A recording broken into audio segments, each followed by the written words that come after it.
सहकारी बाबा कांबळे, माझे मार्गदर्शक प्राधिकरणाचे अध्यक्ष सदाशिवजी खाडे सर, माझा छोटा भाऊ असलेला बबलू सोनकर, माझा दुसरा छोटा भाऊ असलेला सचिन, माझा मित्र अमर कापसे, हिंदुत्वासाठी क्षणाक्षणाला धर्मरक्षणासाठी उभा असलेला माझा सहकारी धर्मरक्षक कुणाल साठे, मनीष पंजाबी, ओम शर्मा, अरुण टाक, कोण राहिला असेल तर माफ करा, अंकल सॉरी, सगळ्यांची दिलगिरी व्यक्त करतो. उपस्थित या पिंपरी गावामधील सर्व ग्रामस्थ, माता भगिनी, बंधूंनो, सर्व ज्येष्ठांना माझा साष्टांग नमस्कार. आपल्या सगळ्यांची भेट, आपली दिंडी भोसरीला आली की तुमची सेवा करण्याची संधी मला भेटते. ते सगळे दिंडीतले सगळे प्रमुख, सगळे माझे वारकरी. या गावाला कुस्तीची परंपरा आहे. माझे सगळी वस्ताद मंडळी, माझ्या सगळ्या सांप्रदायिक क्षेत्रात काम करणारी सगळी मंडळी, आवर्जून आज मामा एक सांगतो सगळ्यांना. काल माझ्या वडिलांना कळलं की मी इथं आज येणारे भाषण करायला. ते सकाळपासून माझ्या मागे लागलेत, मला यायचे, मला यायचे, मला यायचे. म्हणलं थांबाव, जावायला त्यांनी लईच ऐकलेले, आता एकदा भाच्याला ऐकू द्या. त्यामुळं ते मामाच्या गावाला यायला फार इच्छुक होते. मी म्हणलं थांबा जरा, मी आज जातो आणि जरा बोलतो तिथं. उपस्थित सगळे माझे असलेले सगळे स्वाभिमानी पिंपरी चिंचवडकर यांना आव्हान करायला इथं मी आलो. 2-4 दिवसापूर्वी बरेचशी लोक इथे येऊन, आवाज येतो ना माझा? आवाज शेवटपर्यंत येतो?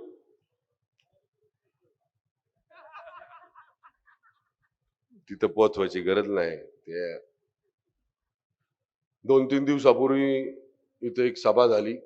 त्या सभेमध्ये बेछूट आरोप पिंपरी चिंचवड शहरामध्ये काम करणाऱ्या भारतीय जनता पार्टीच्या अनेक पदाधिकाऱ्यांवर आणि त्याचबरोबर माझ्यावरही झाले. त्याच्यानंतर आपण बोलू काय असेल ते. पण या पिंपरी गावामध्ये, या गावाच्या परंपरा, या गावाच्या ग्रामदैवताची असलेली यात्रा, ही सगळी परंपरा आणि या सगळ्या गोष्टी जपण्याचं काम ज्यांनी केलं ते या गावातल्या सगळ्या ग्रामस्थांना मी आज या निमित्तानं नम्र आव्हान करतो. सगळ्यांनी माझ्या बरोबर एक घोषणा द्यायची. सगळ्यांनी हात वर करा आणि सगळ्यांनी म्हणा, मी स्वाभिमानी पिंपरी चिंचवडकर, मी स्वाभिमानी पिंपरी चिंचवडकर, मी स्वाभिमानी पिंपरी चिंचवडकर. जो सल्ला द्यायचा आहे तुम्ही या वाक्यात दिला. पिंपरी चिंचवड मध्ये येऊन आम्हाला कोणी शहाणपणा शिकवायची गरज नाही. पिंपरी चिंचवड मध्ये येऊन आम्हाला लंगूट बांधायला शिकवायची गरज नाही. पिंपरी चिंचवड मध्ये येऊन आम्हाला विना घ्यायचे कोणी शिकवायचं नाही. आम्ही एकादशी पाळणारी लोक आहेत. आम्ही एकादशीच्या दिवशी सगळं काही पाळतो जे तुम्ही पाळत नाही. त्याच्या खोलात जायचं नाही. एकादशीला कोण कोण काय खाते मला सांगायची गरज नाही. जे लोक इथे येऊन पिंपरी चिंचवड शहराबद्दल स्वतःच प्रेम व्यक्त करतायत त्यांना मला सांगायचंय, या पिंपरी गावाचा इतिहास जरा माग वळून पहा. ही पिंपरी चिंचवड महापालिका ज्यावेळेस स्थापन झाली, स्वर्गीय लोकनेते अण्णासाहेब मगर त्यांच्याबरोबर जी प्रमुख लोक होती त्यामध्ये या गावचा स्वाभिमान महापौर स्वर्गीय भिकू वाघेरे पाटील हे सुद्धा होते. अशी भरपूर नावं आहे या शहरामध्ये ज्यांनी इथे येऊन भाषण केलं, त्यांच्या आडनावाला मोठं केलंय. मी सगळ्या पिंपरी चिंचवडकरांना माहिती आहे 91ला या शहरामध्ये आलो. कशाला आला?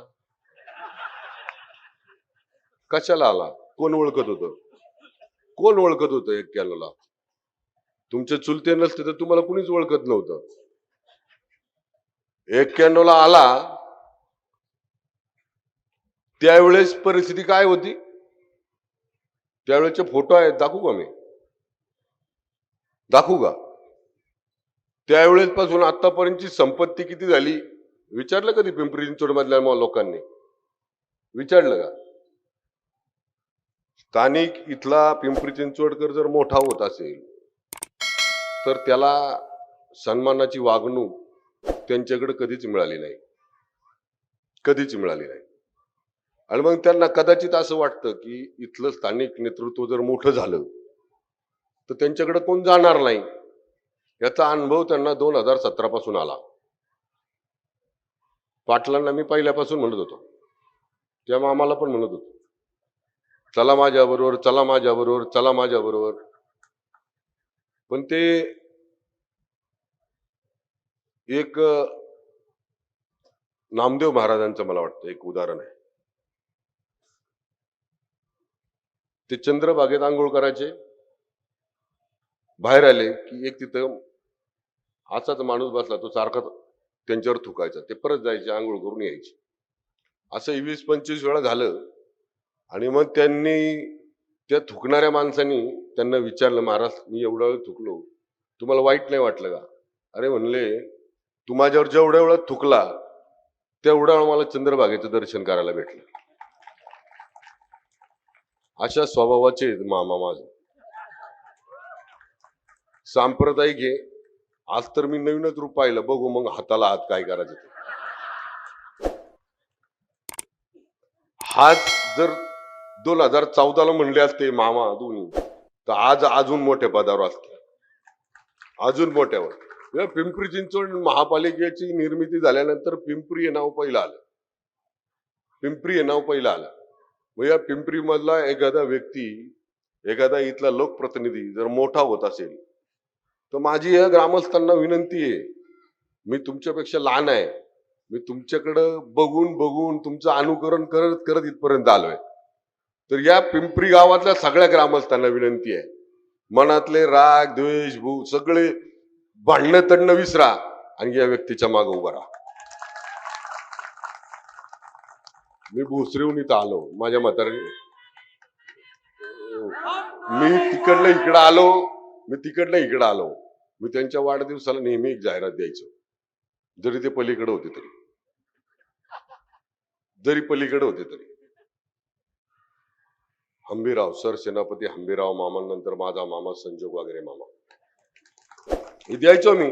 त्या माणसाने कधी म्हणजे त्या व्यक्तीने त्यांच्या स्वभावातनं अनेक लोक जोडली, तोडली नाही. अनेक लोक जवळ केली. म्हणजे मला तर अशा स्वभावाचा माणूस राजकारणात एवढ्या वर्ष टिकला आणि ते पण यांच्या तिकडल्यांच्या हाताखाली, मला तर लय अवघड वाटतं, फार अवघड वाटते बाबा. त्यांच्या हाताखाली टिकणं म्हणजे एवढ्या दिवसात तर त्यांनी ते असं कार्यक्रम केला असता तुमचा. पण योग्य वेळी मामा तुम्ही डिसिजन घेतलाय, त्यामुळे तुम्ही काळजी करू नका. देवेंद्र भाऊ सारखं एक महाराष्ट्राचं लोकप्रिय नेतृत्व आपल्या सगळ्यांच्या मागे आहे. आणि तुम्हाला माहिती आहे त्यांनी इतकं सगळ्यांचं ऐकून घेतात, गप बसतात बसतात बसतात. आणि ज्याला इशारा द्यायचा त्याला कळालं की देवा भाऊ आता काहीतरी करणार आहे, की संध्याकाळी 70,000 कोटीचा घोटाळा काढणारे संध्याकाळी लगेच जमा होतात,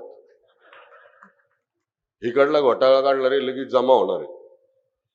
मला प्रश्न पडतो, 91ला इथं आले तेव्हा काय परिस्थिती होती? मला तेव्हा खासदार मला वाटतं संभाजीराव काकडे, तुम्हाला सगळ्यांना माहिती असतील,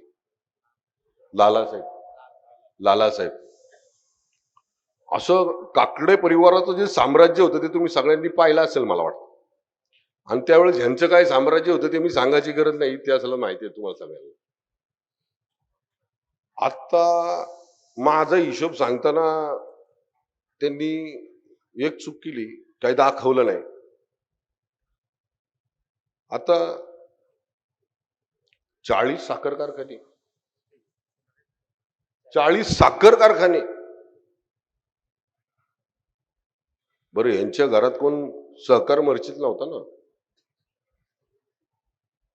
यांच्या कधी कुठल्या एका शेतामध्ये 10 एकरामध्ये 100 कोटीचं धान्य पिकवलं जातं. असली कुठली शेती यांची? आम्हाला दिली आहे तिथं आम्ही नदीच्या शेजारी आहे पाहुणाच्या, आम्ही 5-5, 2-2 एकरामध्ये 10-10 कोटी कमावले असते. 40-40 कारखाने यांचे. जरांडेश्वर कारखान्याचे जे चाललंय होतं त्या कारखान्याच्या संदर्भात तिथले जे खातेदार आहेत त्यांना जाऊन विचारा, तो जरांडेश्वर कारखाना यांनी कसा घेतला, तो कसा घेतला तो यांना विचारा. आणि नेहमी नम्रता ही आमच्या पिंपरी चिंचवडकरांच्या तो अंगातला एक मोठा गुणच आहे. कारण पिंपरी गावामध्ये संप्रदाय पण आहे, खुलती पण आहे. संप्रदायातली लोक पाया पडतात, माऊली माऊली. आमच्यासारखी तालमीतली पोरं वरिष्ठ पैलवानांच्या वस्तादांच्या पाया पडतात. ही नम्रताच आहे आमची. पण नम्रता आमच्याकडे असल्यामुळं जसं संप्रदायामध्ये वीणा हातात असते तशी आमच्या हातात ती उलटी केली की गदा होते. संप्रदायामध्ये वीणा आहे तर पैलवानाच्या हातात गदा आहे. आम्ही दोन्ही एका खांद्यावर गदा आणि एका खांद्यावर वीणा घेऊन जाणारे लोक आहेत. ज्याला संप्रदायातनं समजत नाही त्याच्या डोक्यात आम्ही गदा घालतो. आणि आता ही गदा घालायची वेळ आलेली आहे. ज्याला कुणाला वाटतं हे पिंपरी चिंचवड शहर मोठं होत असताना तिथं आपल्याला चांगल्या सुख सोयी दिल्या पाहिजेत. आणि सगळ्यात महत्वाचं म्हणजे मामांनी सांगितलं, तुम्हाला सोलापूरची घटना आहे माहिती आहे का? या राजकारणापायी एका तरुण मुलाचा खून झाला. पनवेलमध्ये या राजकारणापायी एका म्हणजे महिला निवडून आली, भगिनी निवडून आली, तिच्या मालकांचा सकाळी खून झाला. आणि या पिंपरी चिंचवडमध्ये ते नको, माझ्या भोसरी गावामध्ये ते नको, म्हणून मी सगळ्या गावकऱ्यांना एकत्र केलं आणि वाद मिटवून टाकला. राजकारण काय, आज उद्या आपण एकमेकांबरोबर राहणार आहे. पण हे बाहेरून येऊन जे किडे करतायत ना, बाहेरून येऊन जे वाद लावतायत ना आपल्यात, त्यांच्यापासून आपल्याला सावध राहायला पाहिजे.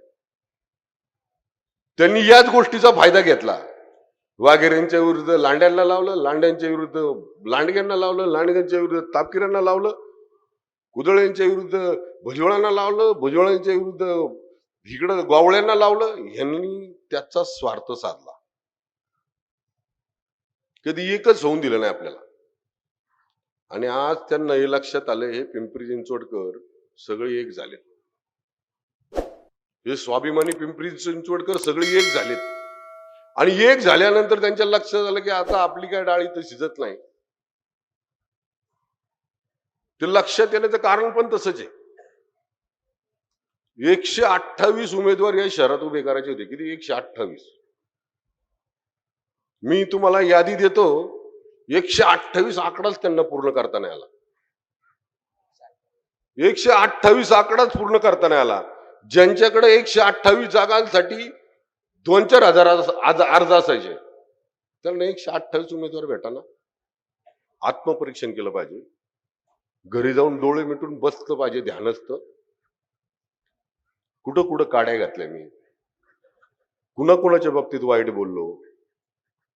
आणि परत एक दुसरं पण आहे, तुम्हाला माहिती आहे मी कुणाच्या वाकड्यात जात नाही, माझ्या वाकड्यात कोण गेलं तर मी त्याला सोडत नाही. अरे बघू तरी तुझ्यात किती ताकद आहे. गेलो आम्ही वाकड्यात, आता बघू काय करायचे ते, बघू ना. एवढेच तुला बघायचंच आहे आम्हाला, तर बघ आता बघू. आम्ही सुद्धा, आम्ही पण काय असे नुरा खोस्ती घालणारे लोक नाही.